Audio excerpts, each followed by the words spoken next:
Bismillahirrahmanirrahim. Assalamualaikum warahmatullahi wabarakatuh.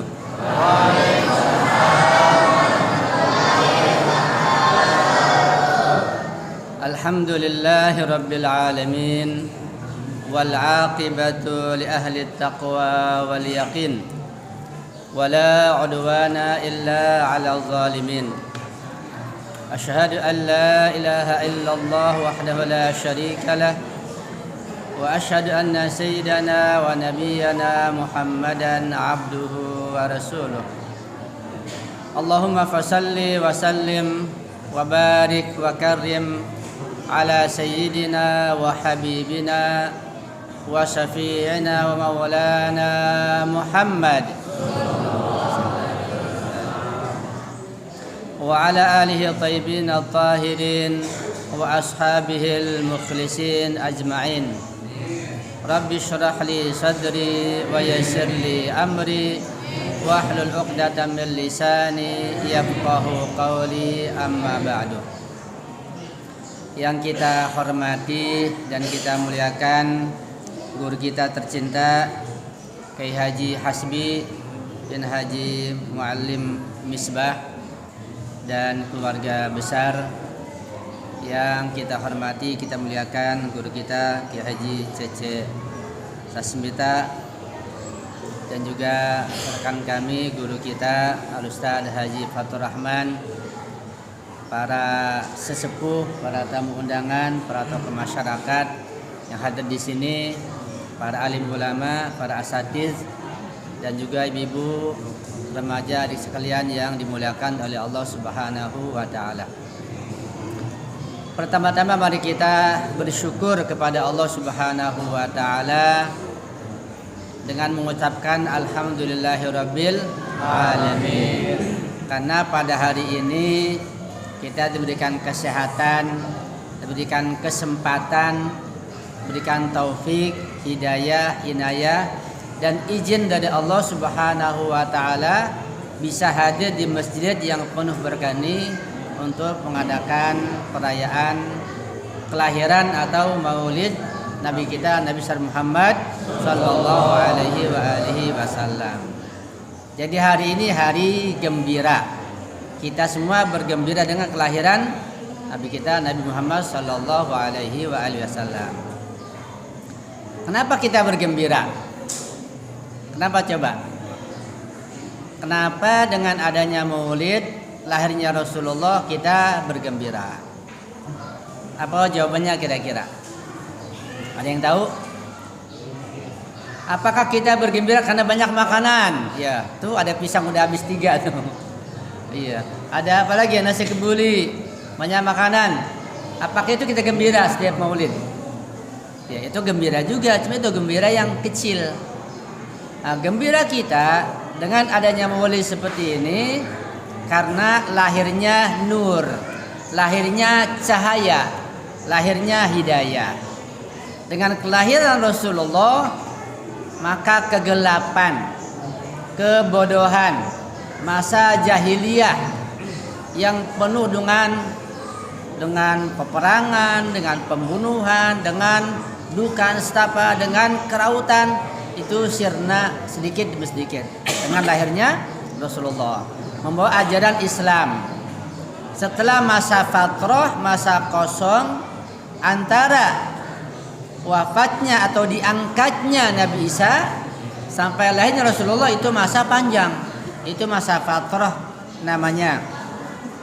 Sehingga di masa itu keadaan masyarakat dunia dan masyarakat Arab khususnya penuh dengan pembunuhan, perampokan, peperangan antara suku dan lain sebagainya.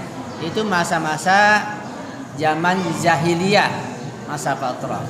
Dengan lahirnya Rasulullah membawa ajaran Islam, membawa hidayah, mengajak kita dari jalan kegelapan, jalan kesesatan, jalan kebodohan kepada jalan yang terang benderang, jalan hidayah, jalan Islam, menuju pada kebahagiaan lahir batin dunia dan akhirat. Karena itu kita bergembira. Ya, karena itu Gembira, gembira bahasa Arabnya apa ya? Al-farah ya, atau asyurur. Al-farah, asyurur, gembira artinya.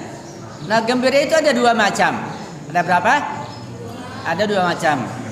Ada namanya al-farah atau asyurur al-ilahi, kegembiraan yang sifatnya ilahiyah. Yang kedua, al-farah atau asyurur asyaitaniyah, kegembiraan, kebahagiaannya sifatnya syaitani. Ya, apa itu? Al-farah al-ilahi atau asyurur al-ilahiyah, kegembiraan yang ilahi, artinya setiap kebahagiaan, setiap kegembiraan yang Allah ridhoi. Setan benci, iblis gak suka. Kegembiraan kita dalam hal apa saja, kalau Allah ridhoi, namanya al-farah al-ilahi, asyurur al-ilahiyah, kegembiraan yang ilahi. Nah, seperti bulan ini kita gembira, ini al-farah al-ilahi. Kita gembira dengan lahirnya Rasulullah, karena datangnya syariat yang akan membawa kebahagiaan buat kita. Kalau kita amalkan dengan benar, kita akan bahagia, selamat, tentram, damai dunia dan akhirat. Gitu. Yang kedua namanya al-farah asy-syaitani, asyurur asy-syaitaniyah, kegembiraan yang sifatnya syaitani, setan. Kegembiraan yang di situ setan yang senang, Allah tidak ridho. Ya. Kita pilih mana kira-kira adik-adik di remaja? Kita pilih al-farah ilahi atau al-farah syaitani? Pilih yang mana? Yang ilahi. Serius enggak? Bener enggak? Nah, kalau serius bener, saya kasih contoh. Kegembiraan yang syaitani, yang setan ridho di situ, Allah tidak ridho. Dan kegembiraan itu sifatnya hanya sebentar, sementara, sekejap, dan ujung-ujungnya bisa ke neraka kalau nggak tobat. Ya, kegembiraan yang di situ ada maksiat kepada Allah Subhanahu Wa Taala. Apa contohnya? Misalnya kita bikin pesta pora, ya ada judi di situ, ada joget-joget. Misalnya mengadakan perayaan resepsi pernikahan, mengundang dangdut, joget-joget, kan gembira tuh. Gembira, ada dangdutnya, joget-joget. Tapi di sini kegembiraannya sifatnya syaitani. Ya. Allah tidak ridho, setan yang senang. Tapi sebentar saja, sekejap saja kegembiraan itu bisa terjadi. Apalagi contohnya? Ya. Contohnya misalnya ketika tahun baru biasanya, ya, tahun baru Masehi atau Miladi, itu kan mereka gembira. Sayangnya banyak pemuda-pemudi yang muslim ikut gembira dalam maksiat kepada Allah Subhanahu Wa Taala. Itu gembira yang syaitani. Ada yang mabuk, pesta pora, keluar jalan-jalan, berpacaran, ya, itu al-farah asy-syaitani. Allah jadi ridho, setan yang ridho. Setiap tahun baru banyak terjadi begitu. Ya. Kita bikin bagaimana? Tahun baru boleh kita bikin gembira, tapi gembira ilahi gimana? Ya kita bikin acara tahlilan, bikin selamatan, bikin acara wiridan, zikirnya Allah ridhoi tahun baru, atau misalnya merayakan kemerdekaan RI dengan acara yang Allah ridho, al-farah al-ilahi, dengan tahlil, dengan selamatan, misalnya memberikan santunan yatim piatu, fakir miskin, itu kegembiraan yang ilahi. Jangan yang syaitani, ya dengan mabuk-mabuk, dengan berpacaran, jalan sana sini, tawuran, itu kegembiraan yang syaitani. Satu lagi contohnya satu lagi. Misalnya ini anak-anak nih, anak remaja juga, pemuda-pemudi, bahkan sebagian orang tua ada juga sibuk di HP. Apa yang dilihat? Ada film-film yang merusak dilihat, ada lagu-lagu yang tidak senonoh dilihat, ada gibah di situ, ada hal-hal yang merusak akhlak, merusak jiwa dan ruh dilihat, semangat ngaji enggak, sholatnya lambat. Nah, ketika melihat acara itu, ya gembira, lihat acara misalnya lagu-lagu, film-film yang gak bagus, ada gibah, membunyi sana sini macam-macam, gembira, tapi kegembiraan yang syaitani. Iya Bang ya. Nah, kalau kita memilih kegembiraan yang ilahi, nah mulai sekarang setelah dari sini hati-hati, kita punya HP jangan melihat sesuatu yang Allah murka, Allah tidak ridha, setan senang, setan bahagia. Ya, itu namanya al-faro as-syaitani atau asur as-syaitaniyah, harus kita hindari. Ya, jadi kita pada acara maulid kita bergembira, kegembiraan yang Allah ridhai, karena kita menerima cahaya hidayah dari Allah Subhanahu wa taala lewat Rasulullah. Yang Rasulullah sudah susah payah membawa ajaran Islam sampai kepada kita. Nyawa taruhannya, disakiti, dianiaya, dihina, dibilang ahli sihir, dibilang gila, dilempari sampai berdarah, macam-macam. Dan para pembesar kafir Quraisy yang sangat memusuhi Nabi itu dari keluarga Nabi sendiri. Quran sampai turun mencerca paman Nabi itu. Siapa coba kira-kira? Jadi musuh Nabi yang berat ketika berdakwah paman Nabi sendiri. Siapa namanya? Abu Lahab. Sampai turun surat namanya surat apa? Al-Masad atau surat Taba. Ya, surat Abi Lahab. Itu tentang paman Nabi yang kafir yang menghalangi dakwah Nabi terang-terangan. Sangat dahsyat, sangat kuat. Jadi ceritanya begini, cerita ya. Ketika Nabi diutus menjadi Nabi, menjadi Rasul, Nabi dalam dakwanya pelan-pelan dulu, dakwah sir namanya, secara sembunyi-sembunyi supaya orang kafir ini nanti nggak kaget menerima Islam sebagai agama yang baru. Padahal Islam bukan agama baru, agama tauhid sejak para Nabi itu, sejak Nabi Adam sampai Nabi berikutnya, Islam sebagai agama tauhid sama semuanya, mengajak pada keimanan. Begitu. Supaya mereka nggak kaget, maka Nabi dakwanya secara sembunyi-sembunyi. Sekian tahun lamanya, sudah waktunya datang perintah dari Allah agar Nabi dakwanya terang-terangan. Kata Allah dalam ayatnya, wa anzir ashiratakal aqrabin. Wa anzir, berikanlah peringatan. Ya, kasih tahu mereka. Kalau mereka tidak ikut agama Islam akan ada azab yang sangat pedih. Nah, ketika ayat ini turun, wa anzir ashiratakal aqrabin, keluarlah Nabi. Nabi keluar kemana? Di dalam kitab-kitab tafsir saya baca beberapa kitab, Nabi keluar sama semua ceritanya ke Bukit Sofa. Kan di Mekah dekat Harun ada bukit namanya Bukit Sofa dan Marwah. Kalau kita pergi haji dan kita sa'i, itu naik bukit itu antara Sofa dan Marwah 7 kali keliling. Nabi naik ke Bukit Sofa. Ya, bukitnya nggak begitu tinggi sih. Karena zaman dulu kalau memberikan informasi itu naik ke bukit. Ya, karena nggak ada media, nggak ada speaker, nggak ada alat seperti sekarang.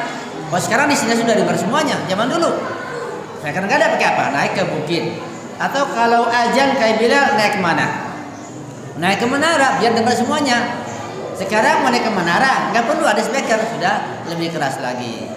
Nabi naik ke Bukit Sofa untuk memberitahukan para penguasa waktu itu, ya, kepala-kepala suku yang masih kafir agar berkumpul. Ya, Nabi mengajak, wah Subaha, kumpul, mari ke sini. Bisa ada yang manggil selantang itu dan ucapan wah Subaha, semasa pada suara kayak ancaman, ada yang menyerang, datanglah mereka keluar. Mereka bertanya, siapa yang memanggil pagi-pagi begini? Itu Muhammad. Datang mereka. Ada pamam-pamam yang masih kafir, ada pembesar yang lain datang kumpul beberapa suku di sekitar Bukit Sofa di bawah. Ya. Kemudian kata Rasulullah setelah kumpul, kalau kalian aku kasih tahu bahwa musuh sekarang akan menyerang kita, apa kalian percaya? Kata mereka, bala ya Rasulullah, kami percaya ya Rasulullah, karena engkau tidak pernah dusta. Ya. Nah, jarabna alaika kadziban, engkau enggak pernah dusta. Al-amin, sangat jujur, sehingga ada informasi apa saja kami terima. Kalaupun ada musuh akan menyerang pagi-pagi begini, kita akan terima. Engkau orang yang jujur. Itu mukadimah agar mereka bisa menerima hatinya. Kalau sudah mengaku jujur, ya, udah siap menerima, nanti ketika didakwahi harusnya menerima, begitu. Kemudian kata Rasulullah, aku akan berikan kabar bahwa dibalik aku sebagai Rasulullah, utusan Allah, sebagai Nabi Allah, Allah telah utus mengajak kalian pada ajaran Islam. Jika kalian bisa menerima akan bahagia, tuflihu. Jika kalian menolak maka akan ada azab Allah yang sangat pedih. Gitu. Nah, sebagian mendengar menerima karena beliau yang jujur, yang amin, yang nggak mendusta. Pasti beliau sebagai al-amin yang jujur mendapat wahyu dari Allah pasti diterima. Sebagian menerima. Tapi ada yang membangkang dan menolak sangat keras di waktu itu. Siapa dia? Itulah Abu Lahab. Dia sewot, dia jengkel, dia kesel. Dia bilang, "Ya Muhammad," kata dia, "tabban laka ya Muhammad." Celaka engkau ya Muhammad dengan emosinya. Alihada jama'atana jami'an. Apakah untuk ini engkau kumpulkan kami untuk kasih tahu? Dia enggak nerima. Nah, ketika dia mengatakan tabban laka ya Muhammad, celakalah engkau ya Muhammad, turunlah surat Al-Lahab. Turun surat Tabbat Yada Abi Lahabi wa Tab. Itulah sebab turunnya surat Tabbat Yada. Itu ketika Nabi memberikan kabar tentang membawa Islam, kemudian Abu Lahab menolaknya, dia menentangnya, kemudian turun surat namanya surat Tabbat Yada Abi Lahabi wa Tab. Apa artinya Tabbat? Tabbat Yada Abi Lahab. Celakalah kedua tangan Abu Lahab. Kok cuma kedua tangan yang celaka? Bukan semuanya. Iya, disebutkannya kedua tangan, tapi maksudnya semua jiwanya, ruhnya, jasanya celaka semuanya. Kenapa hanya kedua tangan? Ya kan tangan yang paling banyak bekerja. Kita mengambil, menerima, bekerja pakai tangan. Nah, itu bahasa majazi, bahasa kinayah. Maksudnya karena dengan upaya tangan kita bisa bekerja, maksudnya semua pekerjaan kita itu, semua jiwa raga itu lewat tangan kita bekerjanya. Jadi maksudnya semua jiwa raga Abu Lahab celaka lantaran usahanya, lantaran kedua tangannya itu. Atau tangan terkadang juga diartikan sebagai kekuasaan. Ya, itu ada makna yang lain. Tabbat yada Abi Lahab watab. Watab juga celaka juga. Tabbat yang pertama sebagai informasi ilham dari Allah. Yang kedua watab itu betul-betul celaka, tahakkuk. Ternyata jadi inilah orang kafir satu-satunya yang masih hidup sudah Allah stempel dia masuk neraka. Padahal masih hidup. Ya. Itu bagaimana? Di sini ada pembahasan akidah. Apakah Abu Lahab nanti nggak bisa ikhtiar lagi karena sudah stempel dia pasti masuk neraka? Dia nggak punya ikhtiar. Dia tak ikhtiarnya berarti Allah zalim kalau begitu. Kan ada ikhtiar.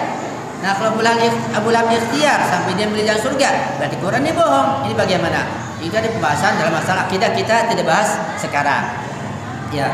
Ma aghna anhu maluhu wa ma kasab. Tidak ada gunanya ya semua Abu Lahab usahakan. Semua kekayaannya, semua hartanya yang dia gunakan untuk menghalang-halangi dakwah Nabi, semuanya agar manfaatnya untuk menolak azab dari dirinya. Saya selanaron zata lahab. Abu Lahab pasti nanti akan masuk ke dalam api neraka. Saya selanaron nanti, bukan sekarang. Ya, nanti saya selanaron nanti dia setelah mati masuk ke dalam neraka barzahi, kemudian neraka ukhrawi, dua neraka. Itu ketetapan stempel dari Allah Subhanahu wa taala padahal Abu Lahab masih hidup. Apakah hanya Abu Lahab yang jahat yang menentang dakwah Nabi? Bukan. Ada lagi istrinya juga. Wa mur'atuhu. Kenapa wa mur'atuhu? Istrinya kenapa? Hammalatal hatab. Istrinya juga membantu suaminya Abu Lahab menghalang-halangi dakwah Nabi. Apa yang dikerjakan istrinya? Ya. Abu Lahab itu namanya Abdul Uzza. Siapa abahnya Abu Lahab? Siapa bapaknya? Ada yang ingat? Ada yang tahu? Abu Lahab kan paman Nabi. Ayah Nabi siapa? Abdullah. Ayah Nabi Abdullah. Ayahnya Abdullah siapa? Abdul Muttalib. Jadi kakek Nabi siapa? Abdul Muttalib. Nah Abu Lahab saudaranya Abdullah paman Nabi. Jadi ayahnya Abu Lahab siapa? Abdul Muttalib. Abu Lahab saudaranya ayahnya Nabi, dekat banget. Orang paling dekat paman masih ada darah yang paling berat godaannya, paling dahsyat musuhnya.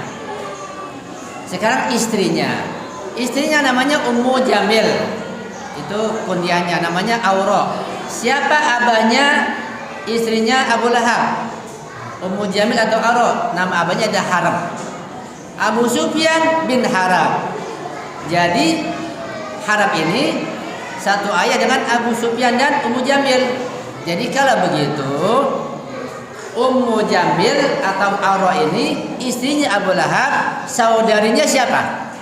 Saudarinya Abu Sufyan yang juga memusuhi Nabi, yang dia baru masuk Islam ketika Fathu Mekah, itu pun kan terpaksa. Iya.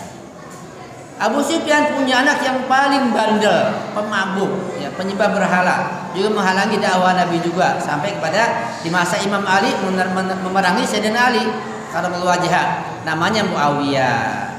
Ya. Jadi Muawiyah itu dengan Ummu Jamil ya ada hubungan yang dekat, amenya atau bibinya begitu atau encingnya. Nah, Ummu Jamil ini Aura bin Haram, dia Allah katakan hammalatal hatab. Apa itu hammalatal hatab? Ada berapa penafsiran. Di antaranya adalah bahwa hammalatal hatab itu artinya dia suka membawa kayu, ada daun-daunnya yang berduri. Dia panggul di tengah malam, dia taruh di jalan-jalan tempat yang biasa Rasulullah lewat. Tujuannya Rasulullah nggak bisa keluar, nggak bisa lewat. Kalau dia keluar kena duri itu, gitu. Sampai ada diperintahkan ketika Nabi lewat, Nabi pelan-pelan hati-hati jangan sampai kena duri.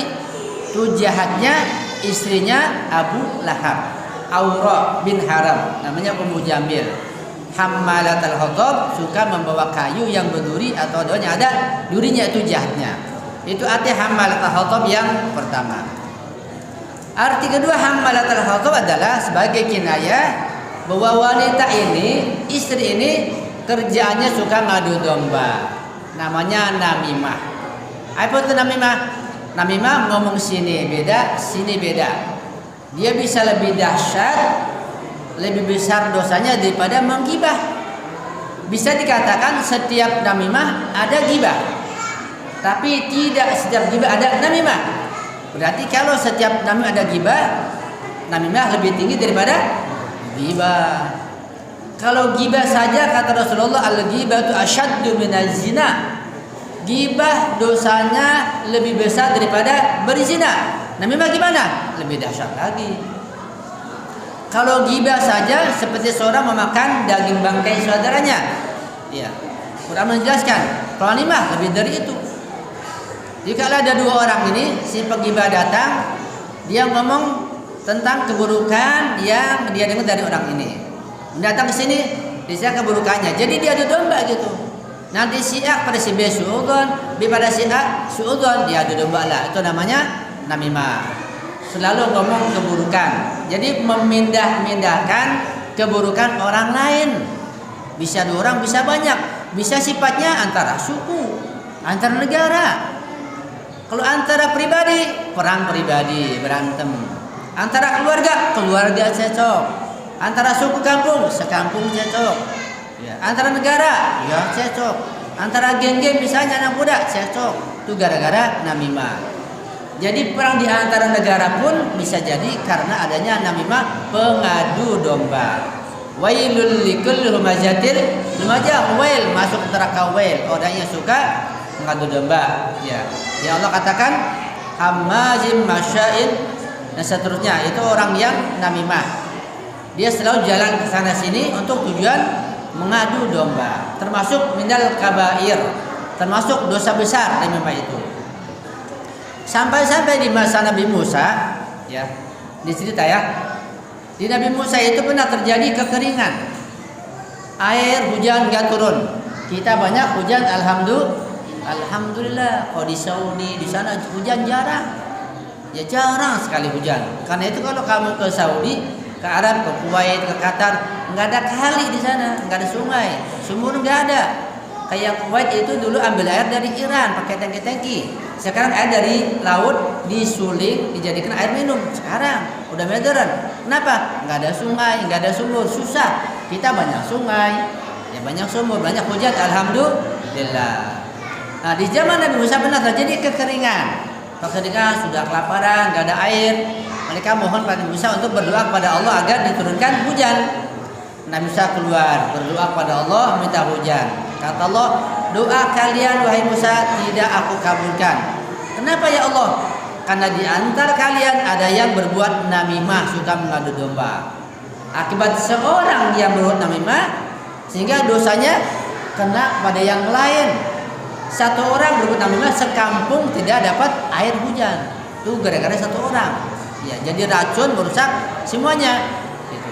Kata Musa, siapa ya Allah dia itu agar kita keluarkan dari sini? Kata Allah, aku melarang namimah, aku nggak boleh namimah. Berarti taubat saja.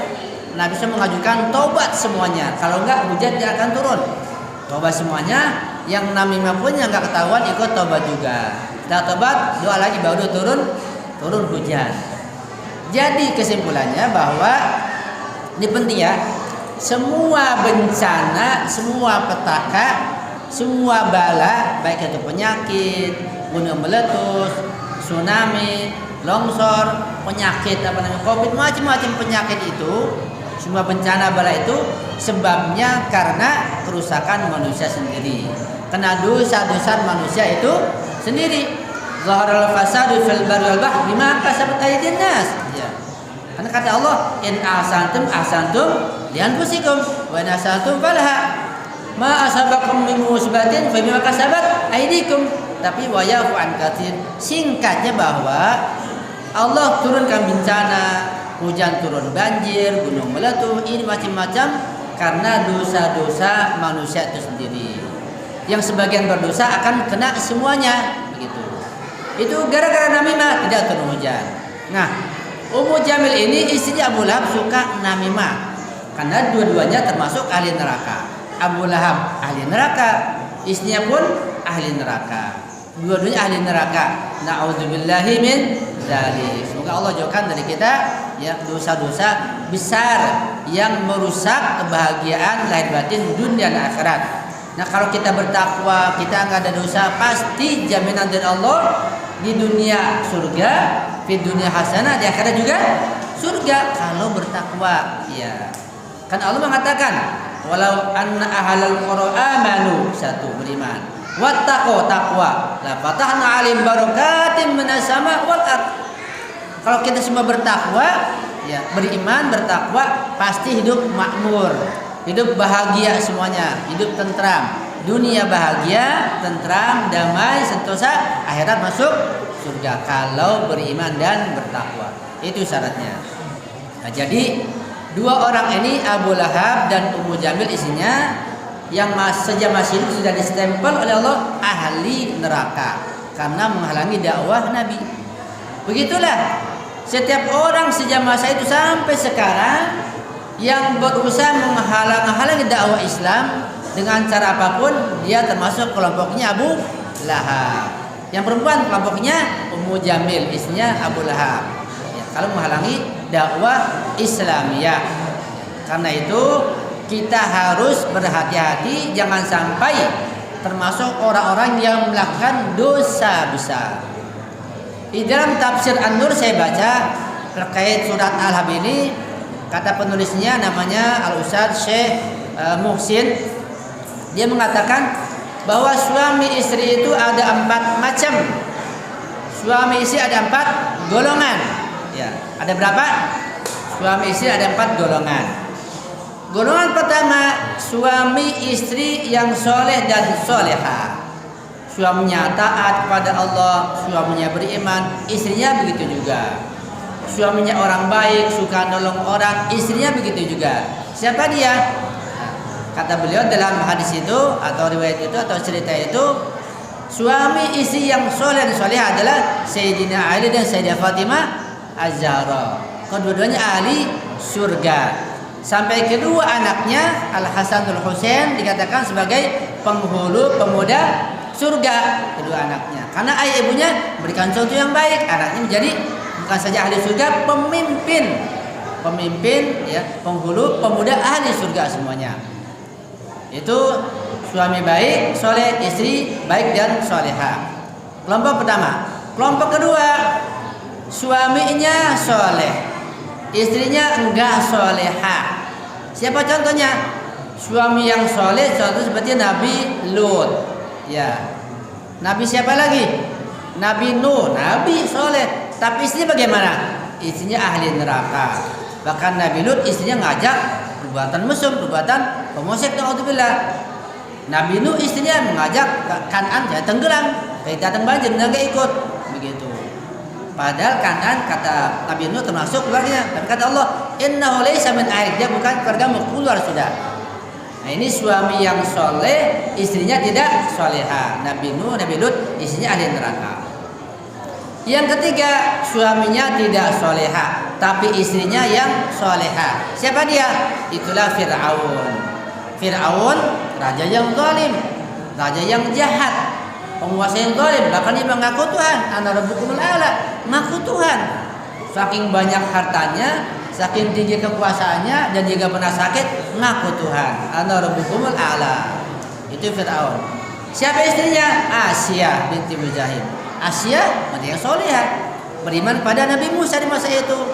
Sampai-sampai Asia ini istri Fir'aun, ini istri yang solehah, meninggalnya disiksa oleh suaminya sendiri.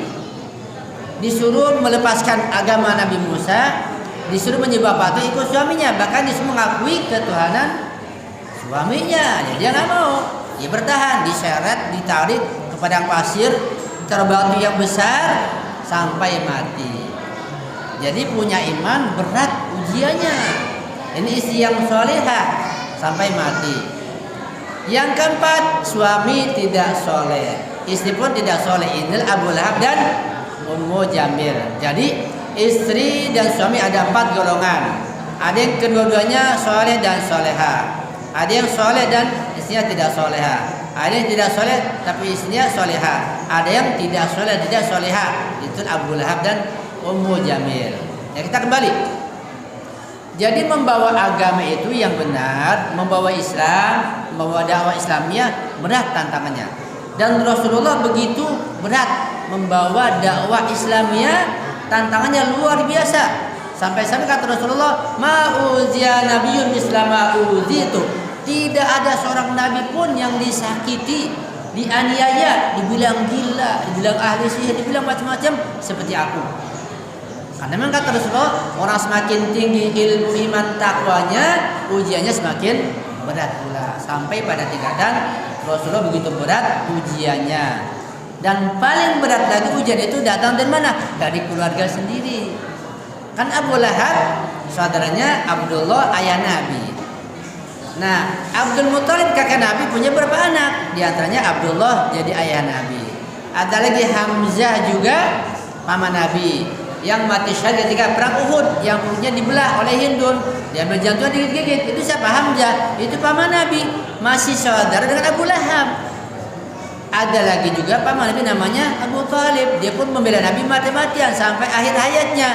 Begitu. Cuma di sini ada kontroversial yang perlu kita pelajari dengan secara mendalam sehingga tidak mudah menyalahkan ya orang lain. Begitu. Tapi di antara saudara ini dari Hamzah, Abdullah, Abu Thalib, juga ayahnya Abdul Muthalib kakak Nabi orang yang sangat soleh, tapi ada satu menyimpang namanya Abu Lahab. Ya, menyimpang kafir sendirian, dia ahli neraka sendirian. Terkadang di antara saudara ada yang begitu. Nabi Nuh anaknya sendiri Kan'an tenggelam, bahkan juga istrinya sendiri. Nabi Lut begitu juga. Nabi Muhammad juga ada juga pamannya yang menyimpang gitu. Nah, keluarga Nabi yang dekat ini ya, ini bukan termasuk keluarga Nabi yang kita baca dalam salawat ya. Kan kita dalam surah baca Allahumma shalli ala sayyidina Muhammad wa ala ali sayyidina Muhammad. Ya Allah, berikanlah rahmat, keberkahan pada Muhammad dan pada keluarganya. Apakah keluarga Nabi termasuk Abu Lahab di sini? Wah, dia pokoknya neraka. Jadi keluarga Nabi yang masuk dalam salawat itu keluarga khusus Nabi yang dikatakan ahlul kisah, ahli surga, yaitu Sayyidina Ali, Sayyidah Fatimah, Hasan dan Husain.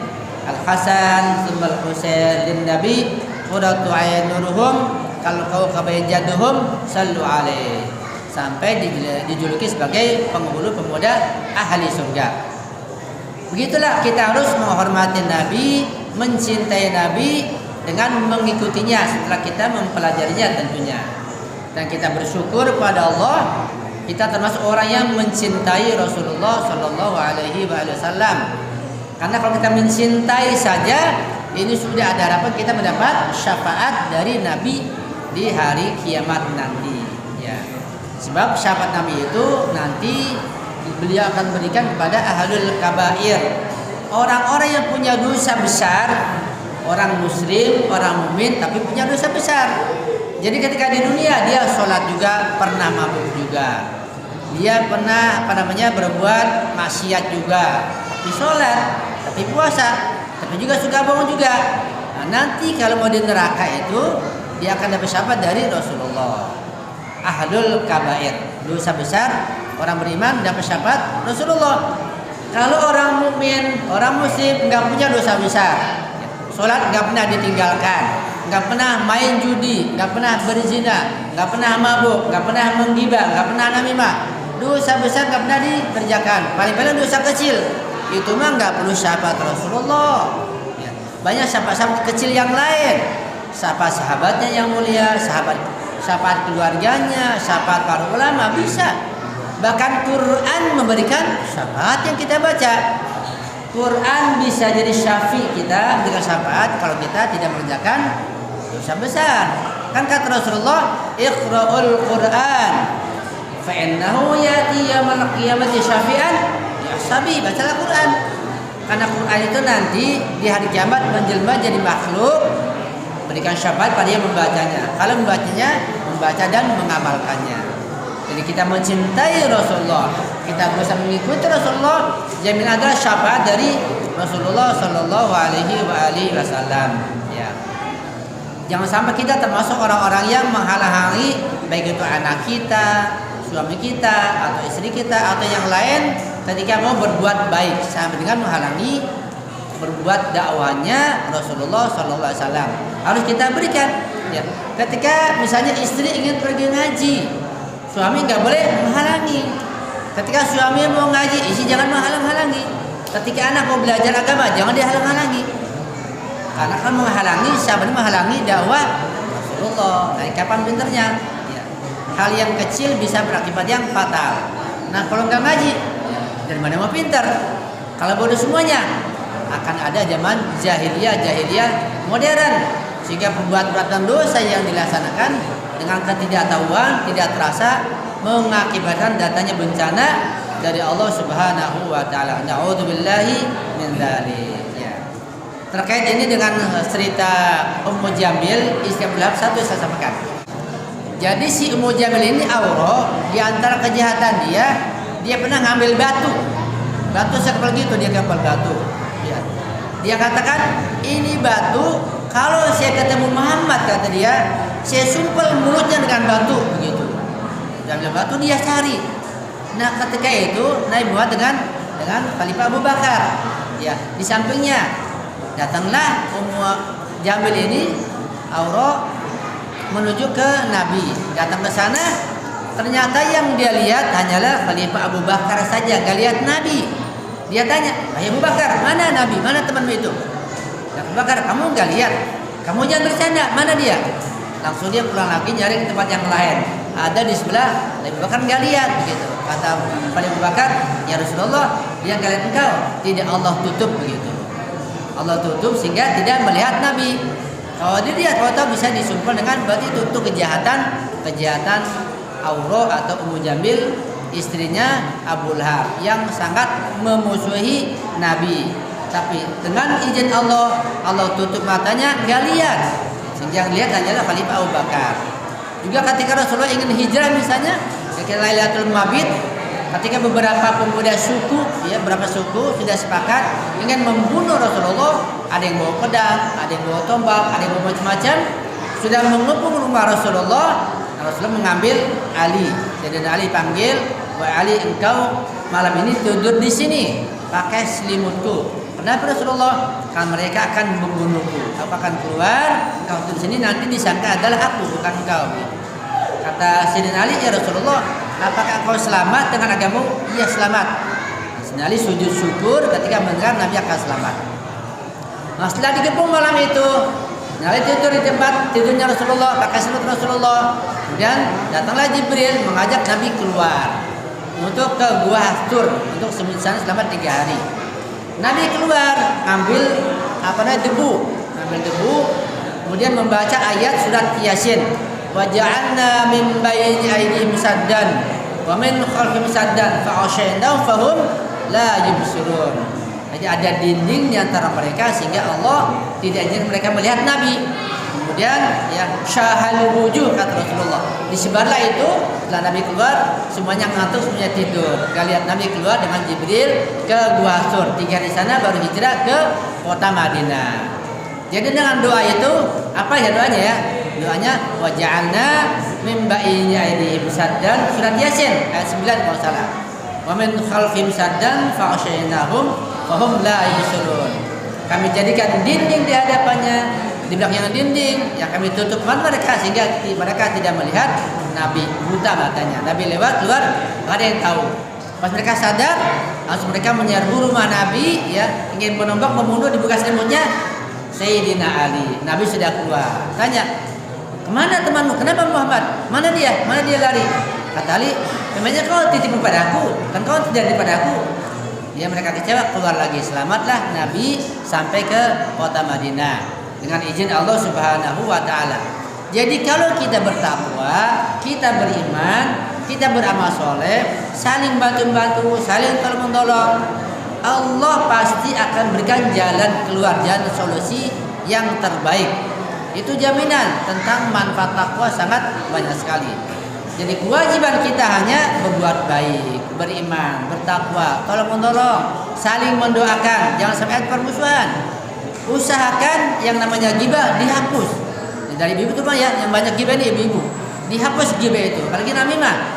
Ini bisa merusak keluarga, merusak masyarakat, bahkan bisa menurunkan bencana dari Allah Subhanahu wa taala akibat dosa sebagian orang. Ajabnya bencananya akan mengenai seluruh masyarakat.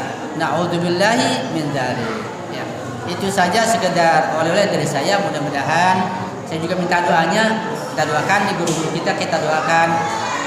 Fi Hasbi kita doakan, yang kita doakan semoga panjang umur, panjang usianya, sehat badannya, dimudahkan kepada Allah, dimudahkan rezekinya, dimudahkan jalan solusinya, dan berikan keberkahan dalam usaha dan umurnya dunia dan akhirat sehingga bisa mengajarkan kita semuanya manfaat ilmu bagi kita semuanya dan kita semua kumpul insyaallah di telaga surga. Amin ya rabbal alamin. Nanti orang yang beriman kita ini setelah hari kiamat ada surga dan neraka. Kita beriman, kita masuk ke surga bersama guru-guru kita. Yang kita temui siapa? Nabi dan keluarganya dulu. Sebab yang masuk surga dulu siapa? Nabi dan keluarganya. Gitu. Keluarga yang mana? Keluarga khusus, keluarga yang selalu kita baca dalam sholawat. Ini keluarga khusus. Kalau paman Nabi yang kafir Abu Lahab nggak termasuk dalam sholawat ya di jahanam begitu. Ada keturunan Nabi yang masih Kristen, masih kafir juga nggak masuk surga. Apa ada keluarga Nabi juri yang Kristen? Ada. Coba aja lihat ke Afrika, ke Lebanon, ke Eropa. Ada keturunan Nabi juriyat habaib tapi masih beragama lain. Ada yang begitu bukan masuk dalam sholawat, bukan termasuk ahlul bait yang khusus. Mereka termasuk ahli neraka ada. Dan saya pernah pergi ke sana dan juga termasuk presiden Lebanon sekarang ini termasuk keturunan Nabi. Jadi singkatnya keluarga Nabi yang ahli surga adalah yang kita baca dalam sholawat itu keluarga khusus. Hanya 4 orang, 5 orang dengan Nabi. Yang pernah saya sampaikan li khamsatun. Kita punya 5 orang sakti, 5 orang suci. Ya, utfi bihim harul wabail hatimah. Kita padamkan api bencana, api petaka, api neraka berkat 5 orang ini. Ya, Al-Mustafa Nabi Muhammad, wal Murtadha Sayyidina Ali, wa ibnahuma kedua putranya Hasan Husain wa Fatimah.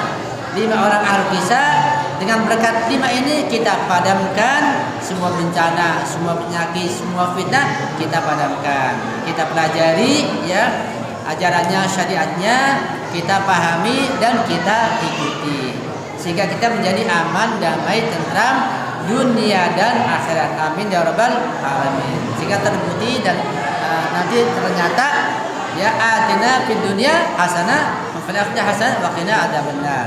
Mudah-mudahan yang sedikit ini dapat juga bermanfaat buat kita semuanya, dunia dan akhirat insyaallah. Sekian, mohon maaf ada kesalahan. Saya akhiri, mohon selalu. Wassalamualaikum warahmatullahi wabarakatuh.